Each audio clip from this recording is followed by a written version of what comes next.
And this is Brandon. And Brandon is a musician and an artist. And Brandon works at ArtSupply.com. He's the shipper. And Brandon is going to tell us a little bit about his setup here. Okay, so this is the setup. It's mainly just 4 different machines here.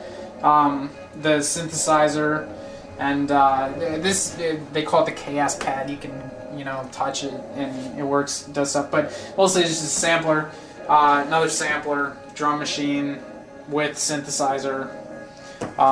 Pretty basic setup. A lot of people use more complicated stuff for this kind of music and like things that they build themselves, which I would like to get into, but I've just sort of collected this stuff over a period of time, so I use what I have. Beyond that, so tell me more about how does it all work. First, how do you hook them together? Yeah, it's all pretty much just connected on its own, like a normal instrument that you would use into this mixer, which is just a cheap little thing. You can control volume and then master volume. It's got a pan on there that I don't use because I'm playing through one speaker here.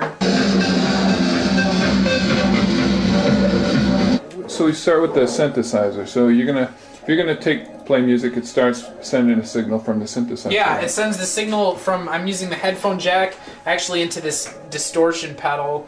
If I want to use that, sometimes I do, and then I plug that into an input on this mixer, and I can control the volume for individual instruments, and then the master volume, of course. It's got an effects in and out too, but I just use them per instrument.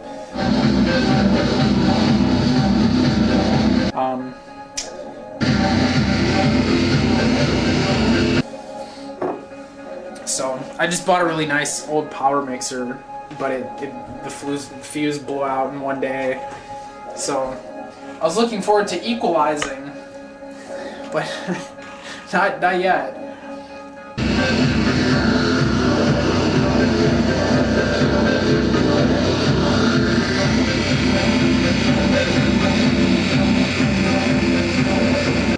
Someday I'll really become professional. So the mixer is key actually with all this crap, because like you can't plug 4 instruments into one amplifier. So I bought the mixer and it sort of took off. Okay, so these are 4 separate instruments going into the mixer. They're not. Yeah. This is not triggering this instrument. No, not at all. It's all independent. The only thing that's not independent are the pedals.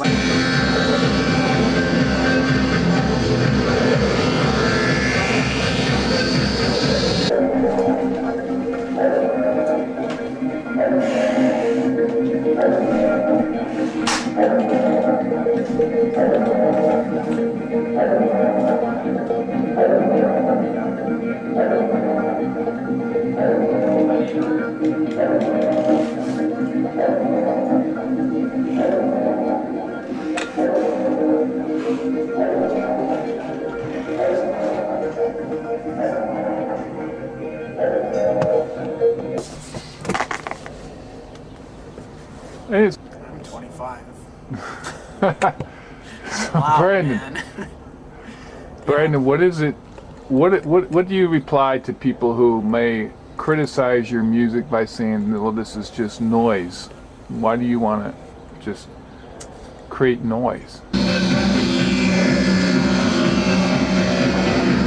This music makes me sort of like feel my presence. Like it kind of, even if it doesn't like necessarily have melodies and like things like that. I mean that's sort of a musical structure that we've taken for granted, at least in pop music. I mean, anybody can pick up an instrument and like write a melody.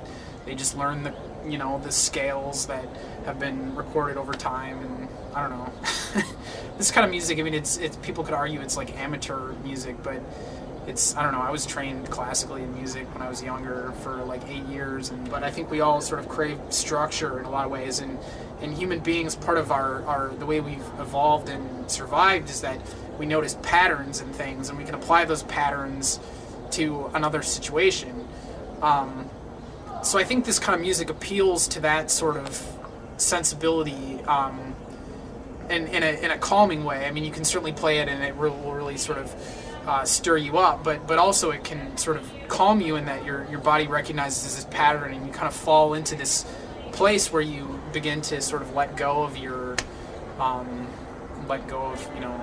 everything that we're embedded in. There's so many things going on that it can just like kind of take you out of that. And then the second part of your question was what? I don't remember. Well, what is the effect on the mind? Is it meditative, or when you listen, when you're working on this, does any other thoughts? It seems, because sometimes it seems to me electronic music, repetitive especially, occupies, for some reason, it kind of occupies the more reptilian part of the brain, or the unconscious mind, and it's sort of soothing, and it allows that parts of the unconscious to emerge into the consciousness. Yeah. Therefore, sort of fulfilling a meditative type of role. Yeah. Yeah, that's a good explanation. I mean, I think that it certainly appeals to a part of your brain that you don't necessarily always use, and it kind of opens you up in a lot of ways. And another thing I was going to mention, I think people, hopefully this is appropriate, sort of talk about this music in conjunction with like drug use pretty often. I mean, that's no secret, but I think it's almost better than that. It's like, well, it does the same thing without having to do that. It's like it's by presenting to you this sort of changing your environment and changing what's sort of washing over you. You begin to sort of subtleties that you don't normally think about come out. You have interesting ideas. It's just like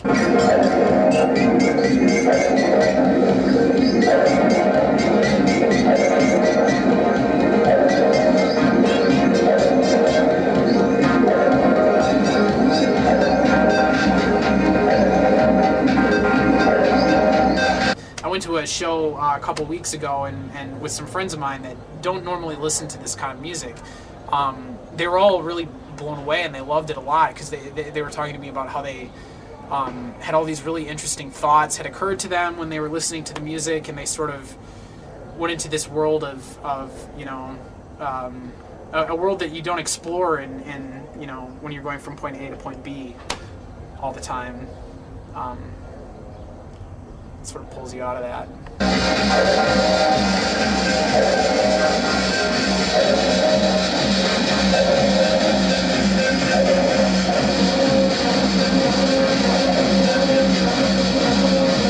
Like, what are you getting in tune with when you're making the music?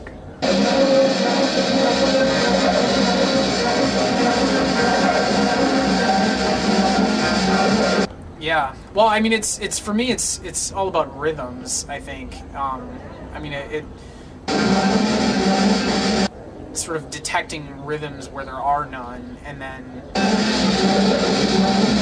because I mean, I think in a lot of ways it relates to tribal music, because that sort of music it happens in long stretches, and it sort of gradually pulls you in, and then you get to a point where you kind of lose control, and then it sort of has the responsibility of letting you out of that.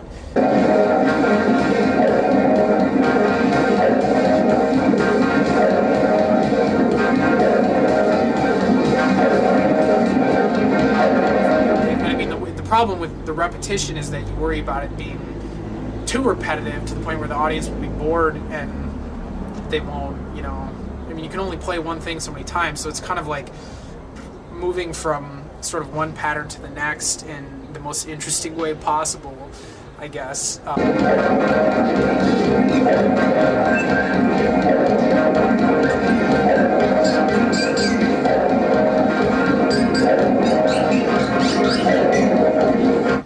So when you're playing live at a club or at a show or something, are you aware of what the audience might be wanting, or are you just focused on the music itself? Are you trying to please the audience a little bit in some way?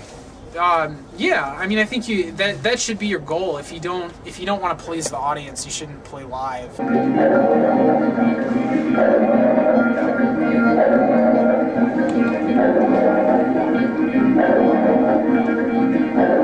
You certainly want to have the audience enjoy it.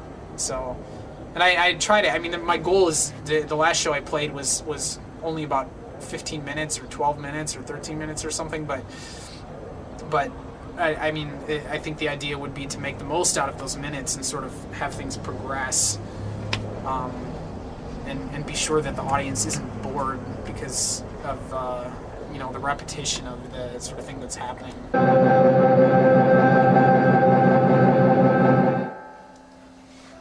The end.